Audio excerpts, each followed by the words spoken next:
lastly, the future vision. Where are we going as South Africa? What do we look like? The first is, unfortunately, I think we need to make peace with the fact that we will never again have a stable national network. It's just not going to happen. So we're way past the point where this can be centrally controlled anymore. The second would be that municipalities are going to be the masters of their own fate. A municipality owns all the infrastructure within a municipal reticulation area where it sells electricity or resells electricity, and it can already, according to the municipal bylaws or municipal laws, add energy from any service provider. Thus far, it's just been impossible because there's only been one that's actually licensed to sell, but that is rapidly changing. So municipalities who put out tenders for energy will have it if they're willing to pay for it, and the benefits of actually being a municipality with electricity is going to far outweigh staying the course. The second would be Eskom is most likely going to get a lot smaller. Unfortunately, at the moment, they're almost all our capacity, but within the next 10 years, Eskom is going to be down to roughly 12 to 16 gigawatt of generating capacity, with the private sector providing the rest. And then we're going to, if government wants it or not, we're going to have a wholesale market for electricity. The question will be if it's legal or not, but that is the only thing that's left, is people will buy electricity.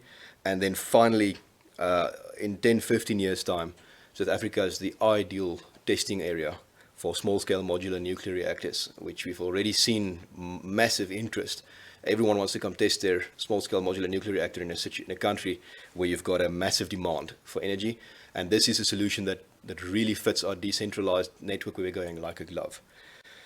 What is Solidarity doing specifically? We're in this fight, but it's a bit tricky, so just to make us look a bit better, the first thing is we're really focusing on NERSA, saying they need to provide guidelines for feed-in tariffs, for wheeling tariffs, and they need to, registration for a private power generation should literally be a website where you're just saying, I'm generating this. There's no reason for them to ever, because they can't reject you, but they can constantly ask for more information. This doesn't make any sense. You can't connect to the grid without technical guys from Eskom helping you in any case, so there's not a real risk if they don't know. The second is we're putting a lot of pressure on municipalities.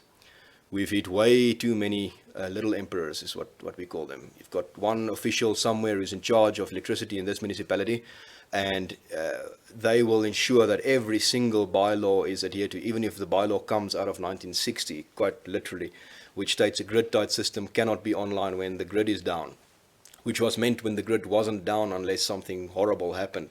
But now at the moment, you've got these people showing up at shopping malls saying, well, your solar system needs to be shut down, and even if you've got power during load shedding, you can't use it. And then the specific focus here should be on opposition-run municipalities, which is why the Western Cape is on there. If one province has the chance to be the first to go energy independent, it would be the Western Cape, which does not have to deal with the amount of political red tape that we need to deal with here in the north to get through it. The third is that we're getting involved in the energy space, but not as a serious energy generating company. We're not going to be solar Daritate very quickly.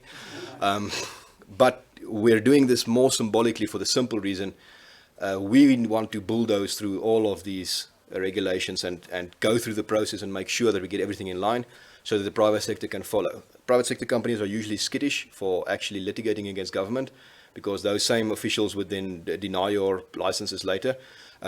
We tend to not be that skittish when legislating against government, and they know that. They've called us litigious and abrasive at several times, which we take as a mark of honor. Then fourthly, we're busy getting the state of disaster overturned. The court date should be somewhere in April, making sure that we force government to either use the legislative instrument they have, or to relinquish that control to communities as far as they can. The main reason would be we're not going to give President Ramaphosa the instrument to go around Minister Mantashe. He needs to fire him, and he needs to get rid of him as quickly as possible. And then the fifth thing that we're doing, we're actively, we're in advanced stages of getting for our own employees a finance model that we think other employers can then copy, which enables employees to put rooftop solar on, because the main problem people are sitting with is it's just too much of a capital expense at one time. But it's a very low risk debt if you look at it that way, because this is somebody who's going to be saving on electricity and who wants this, in fact. So we're looking at a way for employers to make it an employee benefit starting with ourselves, and then we can't do the whole country, but if we can get our 500 employees off the grid somehow, then that should help a lot.